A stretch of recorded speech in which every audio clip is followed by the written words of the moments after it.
ఉన్న బంగారాన్ని విడిపించి ఆ రోజు ఆన్లైన్ రేటుకే మేము కొంటాం. Sharma gold company.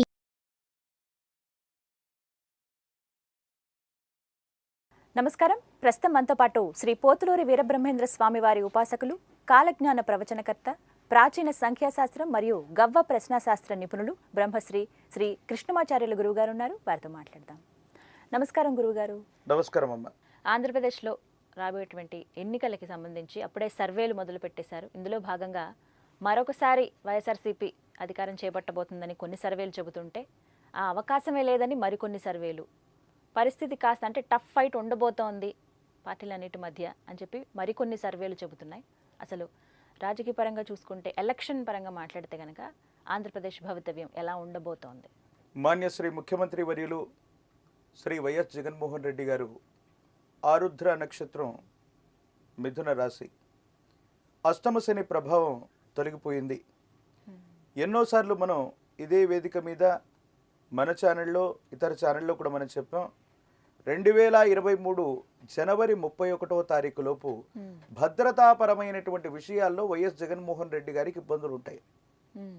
జనవరి 31వ తారీఖు వైఎస్ జగన్మోహన్ రెడ్డి గారు ప్రయాణించవలసినటువంటి విమానం లేదా హెలికాప్టర్లో సాంకేతికపరమైనటువంటి సమస్య తలెత్తడం, దాంట్లో ప్రయాణం చేయకపోవటం వల్ల ఒక గొప్ప విపత్తు నుండి వారు బయటపడ్డారు. ఆరుద్ర నక్షత్రం, మిథున రాశిలో ఉన్నటువంటి వైఎస్ జగన్మోహన్ రెడ్డి గారి యొక్క భవితవ్యం ఏ విధంగా ఉండబోతుందన్నటువంటి విషయాన్ని, అట్లాగే మాజీ ముఖ్యమంత్రి వర్యులైనటువంటి చంద్రబాబు నాయుడు గారు, వీరు జన్మించింది హస్త నక్షత్రం, కన్యా రాశి, మీన లగ్నం. అలాగే జనసేన అధినేత అయినటువంటి పవన్ కళ్యాణ్ గారు, వీరు జన్మించింది శ్రవణ నక్షత్రం, మకర రాశి. చాలా విస్తృతమైనటువంటి చర్చ జరుగుతుంది జనబాహుళ్యంలో. మీరు అనుకుంటున్నట్టుగా, మీరు ఇందాక చెప్తున్నట్టుగా 2 సర్వే రిపోర్ట్లు ఒకదానికొకటి పరస్పరం విరుద్ధంగా ఉన్నాయి. ఒక రిపోర్టులేనేమో సంపూర్ణమైనటువంటి మెజారిటీతో మళ్ళీ జగన్మోహన్ రెడ్డి గారి యొక్క గవర్నమెంట్ మళ్ళీ కొలువు తీరనుందని, మరో సర్వే రిపోర్ట్లో ఖచ్చితంగా జనసేన యొక్క ప్రభావం చేత, ప్రభుత్వ వ్యతిరేక ఓటు చేత మళ్ళీ అధికారంలోకి తెలుగుదేశం పార్టీ దూసుకొచ్చే అవకాశం ఉందని. మరి వీటిలో వాస్తవం ఎంత, సమీపమైనటువంటి భవిష్యత్తులో ఏం జరగబోతుందన్నటువంటి అంశాన్ని మనం చూద్దాం. మొదట మాన్యశ్రీ ముఖ్యమంత్రి వర్యులు శ్రీ వైఎస్ జగన్మోహన్ రెడ్డి గారి యొక్క భవితవ్యం. ముందే మనం అనుకుంటున్నాం, రాహు సంబంధమైనటువంటి సంఖ్య 4 కానీ, కేతు సంబంధమైనటువంటి సంఖ్య 7 కానీ రాకూడదు. ఒకవేళ ఈ సంఖ్యలు వచ్చినట్లయితే సమీపమైన భవిష్యత్తులో వారు కొన్ని ప్రతిబంధకాలను, ఇబ్బందులను ఎదుర్కొంటారు.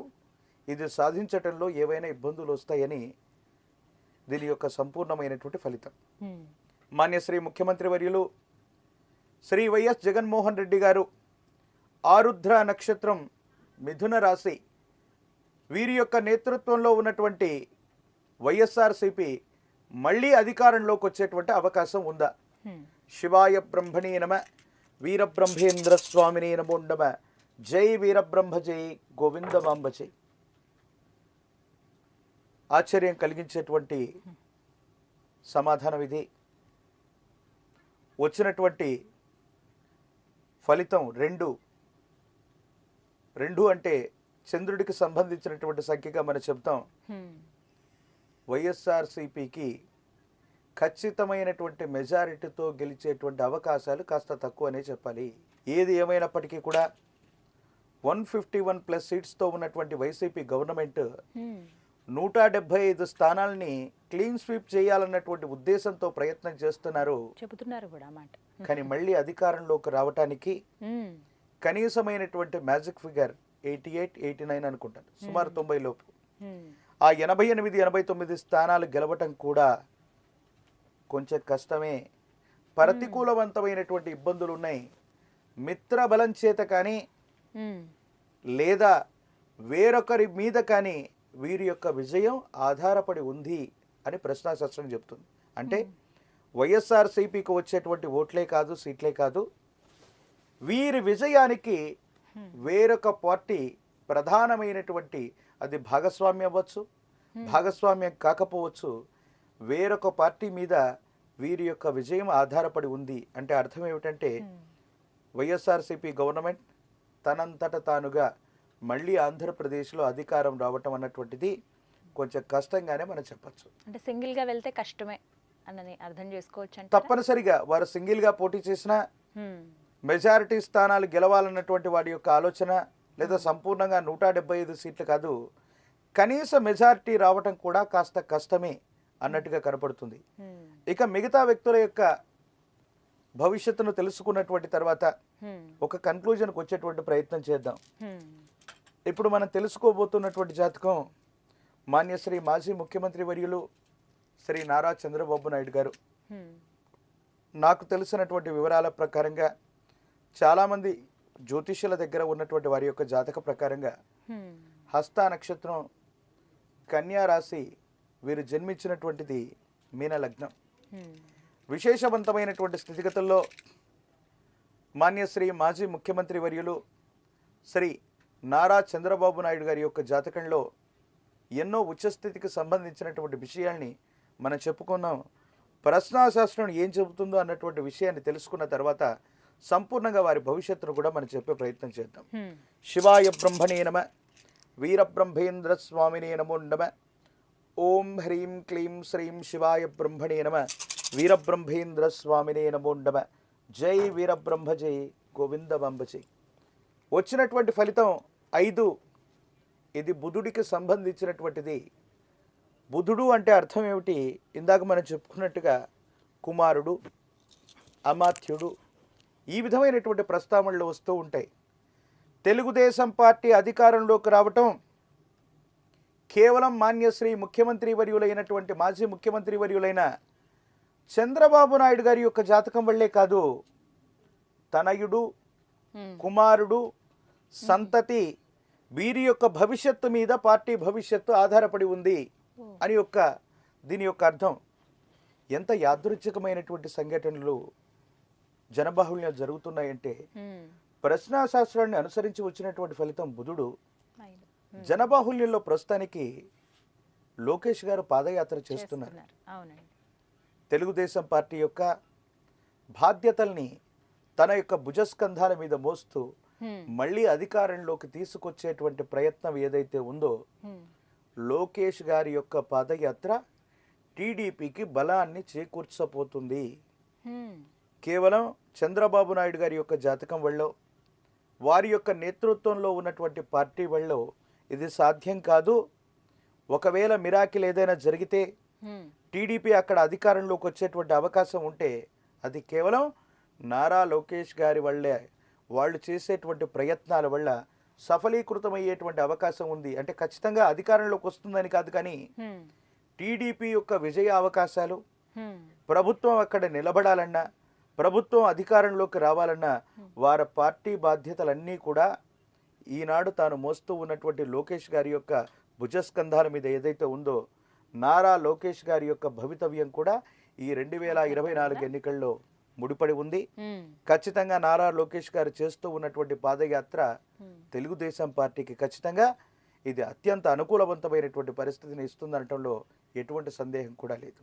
అయితే టీడీపీ ఇక్కడ పొత్తుతో వెళ్ళే అవకాశాలు ఉన్నాయా? పొత్తుతో వెళ్తే మంచిదా, లేకుంటే ఒంటరిగా వెళ్తే విజయ అవకాశాలు ఎక్కువగా ఉన్నాయా? బుధుడు మిత్రకారకుడు, అలాగే కుమారుడు, ఇటువంటి స్థితిగతులకు సంబంధించి మనం చెప్తూ ఉంటాం.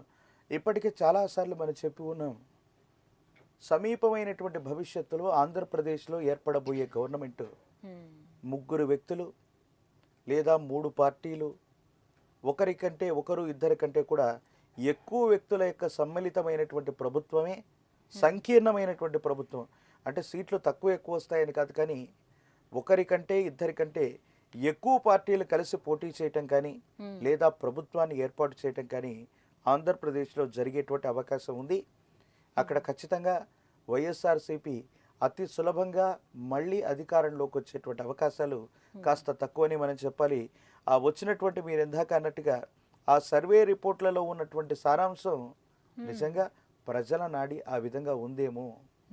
ఎవరికి ఒకవేళ అధికారం వచ్చినప్పటికీ కూడా బోటాబోటీ మార్కులతో పరీక్షలు పాస్ అయినట్టుగా ఎవరికి కూడా అధికారం వచ్చినప్పటికీ కూడా సంపూర్ణమైనటువంటి మెజారిటీకి అటు ఇటుగానే వారికి సీట్లు వస్తాయి తప్ప సంపూర్ణమైనటువంటి మెజారిటీ దాటి ఎక్కువ సీట్లు సంపాదించడం మాత్రం చాలా కష్టమనే భావనకు మనం రావచ్చు.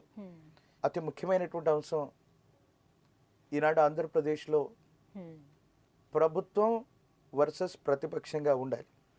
కానీ జనసేనానిగా పిలువబడుతున్నటువంటి పవన్ కళ్యాణ్ వర్సెస్ ప్రభుత్వం, పవన్ కళ్యాణ్ వర్సెస్ కొన్నిసార్లు TDP, Pawan Kalyan versus BJP. అసలు పవన్ కళ్యాణ్ గారు కలిసి పోటీ చేస్తారా? ఒంటరిలోగా బరిలోకి దిగే అవకాశం ఉందా? మరి ఒక్క ఎమ్మెల్యే సీట్ను వారు గెలిస్తే అది కూడా వైసీపీకి సంబంధించినటువంటి వర్గంలోకి వారు చేరిపోవటం. ఈనాడు అసెంబ్లీలో కూడా ఏ ఒక్కరూ కూడా లేనటువంటి పరిస్థితుల్లో పవన్ కళ్యాణ్ గారు అసెంబ్లీలో అసలు అడుగు పెడతారా? ఆ అవకాశం ఉందా? జనసేన 2024లో ఏర్పడేటువంటి ఆంధ్రప్రదేశ్ ప్రభుత్వం ఏర్పాటులో తన కీలకమైనటువంటి పాత్ర పోషించనుందా? శివాయ బ్రహ్మణే నమ, తెలుసుకుందాం. వీరబ్రహ్మేంద్ర స్వామినే నమో నమ. జై వీరబ్రహ్మ జై గోవింద బాంబ జై. ఓం హ్రీం క్లీం శ్రీం శివాయ బ్రహ్మణే నమ, వీరబ్రహ్మేంద్ర స్వామినే నమో నమ. వచ్చినటువంటి ఫలితం 4. ముందే మనం చెప్పుకున్నాం, ఏ ఒక్క వ్యక్తి జాతకాన్ని అనుసరించి రాహు సంఖ్య అయినటువంటి 4, కేతు సంబంధమైనటువంటి సంఖ్య 7 ఇది రాకూడదు. పవన్ కళ్యాణ్ గారి యొక్క జాతకంలో శ్రవణ నక్షత్రం, మకర రాశి, ద్వితీయ స్థానమైనటువంటి కుంభంలో శని భగవానుడి యొక్క గోచార స్థితి, ఏలినాటి శని ప్రభావం ఒకటి జరుగుతూ ఉంది. పవన్ కళ్యాణ్ గారి యొక్క జనసేన కూటమిగా ఏర్పడితే తప్ప ప్రభుత్వ ఏర్పాటు జనసేన మాత్రమే చేయలేదు.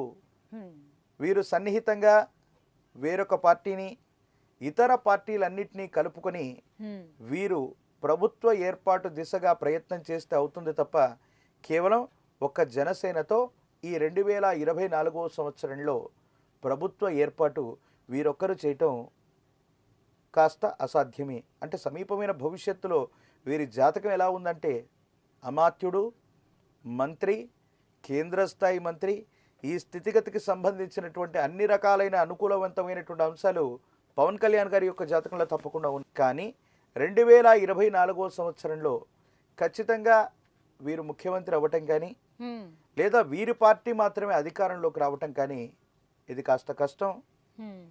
సన్నిహితమైనటువంటి మిత్రవర్గం, మిత్ర కూటమి వీరితో ప్రయత్నం చేస్తే మాత్రమే అనుకూలంగా ఉంటుంది అన్నటువంటిది ప్రశ్నాశాస్త్రం చెప్పినటువంటి సమాధానం. ఇప్పుడు ముగ్గురి జాతకాల్లో ఆరుద్ర నక్షత్రం మిథున రాశి జగన్మోహన్ రెడ్డి గారు, హస్త నక్షత్రం కన్యా రాశి మీన లగ్నం చంద్రబాబు నాయుడు గారు, శ్రవణ నక్షత్రం మకర రాశి పవన్ కళ్యాణ్ గారు. మరి వచ్చినటువంటి ఫలితాన్ని చూస్తే జగన్మోహన్ రెడ్డి గారికేమో చంద్రకారకత్వం కలిగినటువంటి 2, నారా చంద్రబాబు నాయుడు గారికేమో బుధుడి యొక్క ఆధిపత్యం వహించేటువంటి 5, పవన్ కళ్యాణ్ గారికేమో రాహు సంఖ్య మాయా స్వరూపుడైనటువంటి రాహు 4. భవిష్యత్తుకు సంబంధించినంత వరకు సర్వే రిపోర్ట్లు ఎలాంటి ఫలితాలు ఉన్నప్పటికీ కూడా జనబాహుల్యంలో అధికార పక్షమైనటువంటి వైసీపీ మీద ప్రజా వ్యతిరేక ఓటు ఎక్కువగా ఉండబోతుంది. మళ్ళీ అధికారంలోకి రావటానికి వైఎస్ జగన్మోహన్ రెడ్డి గారికి వేరొక పార్టీ అండదండలు అవసరమవుతాయి.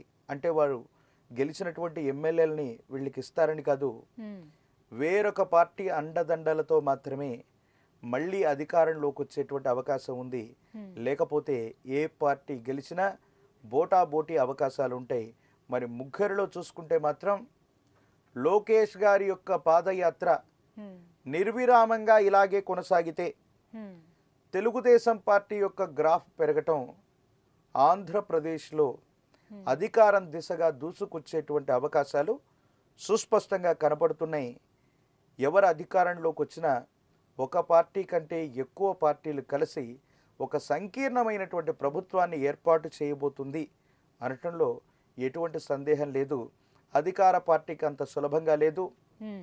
ప్రతిపక్ష తెలుగుదేశం కూడా కొన్ని పార్టీలను కలుపుకుంటే మాత్రమే విజయావకాశాలు ఉన్నట్టుగా మనం భావన చేయొచ్చు.